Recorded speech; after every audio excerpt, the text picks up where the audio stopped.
Halo, Assalamualaikum warahmatullahi wabarakatuh. Saya Dr. Oni Wiratama, spesialis obstetri dan ginekologi di Rumah Sakit Ibu dan Anak Restu Ibu Sragen.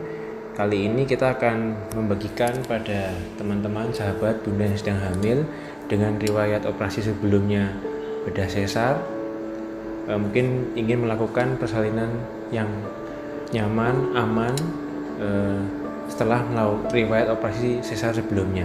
Ikuti tips dan saran dari dokter dan pengalaman dari ibu yang sudah berhasil melahirkan pervaginam setelah melakukan riwayat bedah operasi sebelumnya.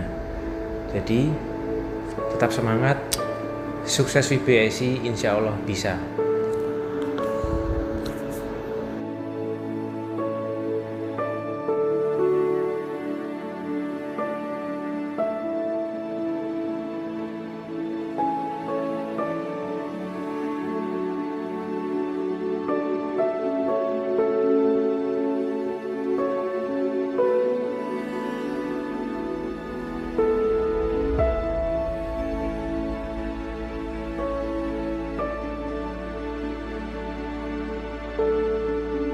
Selamat pagi Ibu Isna sama suami ya. Kita dari RSA Restu Ibu mau menanyakan sedikit untuk pengalamannya. Bisa diceritakan nggak untuk pengalaman ikut yoga dari 20 minggu sampai akupresur sampai persalinan ini?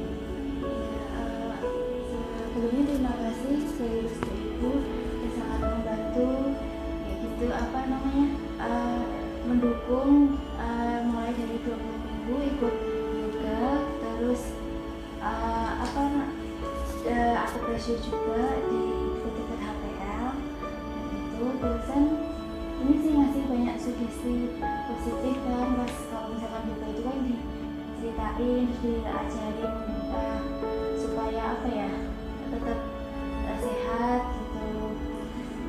Itu aja ya. Kemudian untuk persalinan ini, kesannya ketika persalinan di Restu Ibu itu seperti apa? Kesannya nyaman, terus alhamdulillah juga persalinannya lancar, terus dari Pak dokter juga yang lain gitu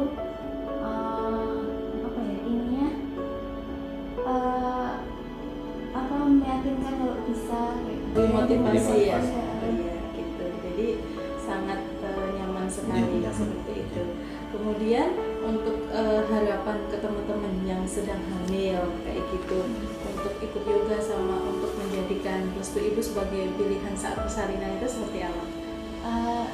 Kasih semangat ke teman-temannya, pasti bisa atau gimana? Ya kalau mau lahiran kayak gitu, intinya sih harus latihan ya, latihan memberdayakan diri. iya, memberdayakan diri, jangan gitu.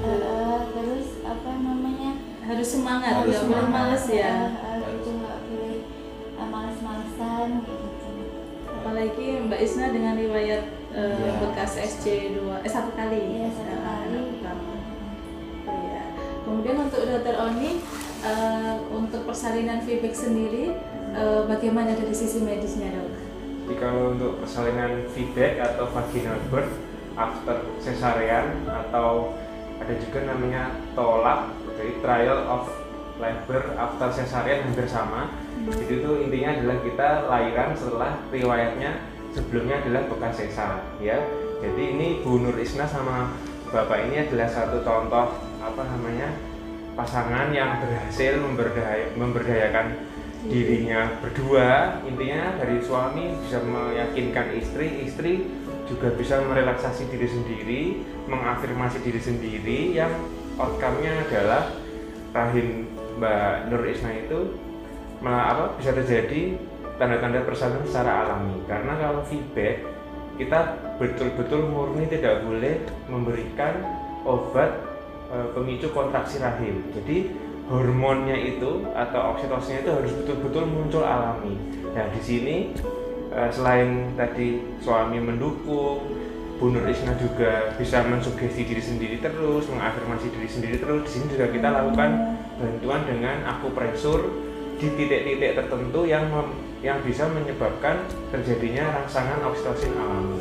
Nah ini memang feedback ini bukan hal yang main-main. Jadi jika nanti ibu-ibu sekalian menghendaki feedback, jadi harus berusaha seperti Bu Nur Isna. Kita tahu Bu Nur Isna dari 20 minggu ya, 20 minggu itu sampai 40 minggu itu ada 20 minggu, berarti dibayangin sekitar 4 bulanan Bu Nur Isna mulai benar-benar menekuni apa itu gentle birth, apa itu yoga prenatal, apa itu akupresur, karena beliau betul-betul ingin berusaha maksimal. Jadi dari awal pun saat kita konsultasi di pemeriksaan, jika ibu memang bisa nanti sampai persalinan bisa terjadi kontraksi alami, kita tunggu sampai pembukaan lengkap. Dan alhamdulillah kemarin H-1 lahiran datang ke sini pembukaan 2, tapi kita sudah bilang tidak usah buru-buru mondok sebelum pembukaan 4 cm atau kala 1 fase aktif. Karena kalau sebelum fase aktif bisa jadi pembukaan itu terjadi lebih lama. Dan dari malam jam 2 ya Bu ya? Iya. Jam 2 ke sini buka 2, pagi-pagi waktu saya lagi keliling ke kamar pasien terus dikabari kalau masuk lagi udah pembukaan lengkap ya. Itu alhamdulillah ya, kita nggak bisa ngomong Pak dokternya aja atau Bu bidannya aja, tapi semua dari Bu bidan, dari suami, dari istri, dari Pak dokter dan tim medis dan maupun non medis ya, Pak satpam yang buka ini semua adalah satu kesatuan yang saling membantu. Jadi kami di sini dari Rumah Sakit Restu Ibu ingin meyakinkan teman-teman kalau memang ngersake atau pingin menjalani VBIC seperti Bu Nur Isna ya harus banyak memberdayakan diri seperti pesan tadi Bapak sama Ibu. Jangan kita mau outcome yang baik tapi kita selama kehamilan tidak pernah menyiapkan diri. Jadi ya harus banyak memberdayakan diri dengan cara lain. Tadi kalau selama kehamilan kita bisa melakukan intervensi non obat-obatan, yaitu dengan yoga, merelaksasikan diri ya, akupresur, dan terus kita berikan motivasi. Dan ini dari sisi medis, selama kehamilan kita selalu menekankan bahwa yang pertama letak janin tidak boleh selain kepala, yang kedua plasenta tidak boleh menutupi jalan lahir, kemudian janin juga tidak boleh terlalu besar.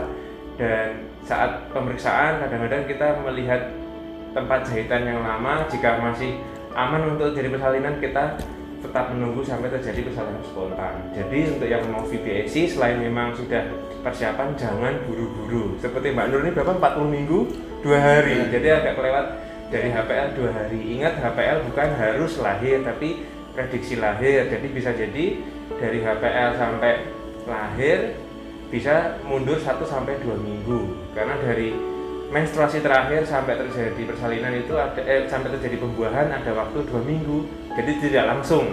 Jadi sama Mbak Nur Isna ini juga termasuk yang sabar dan sudah tahu resikonya. Jadi intinya adalah persalinan VBIC aman di rumah sakit, jadi tidak boleh dilakukan di bidan.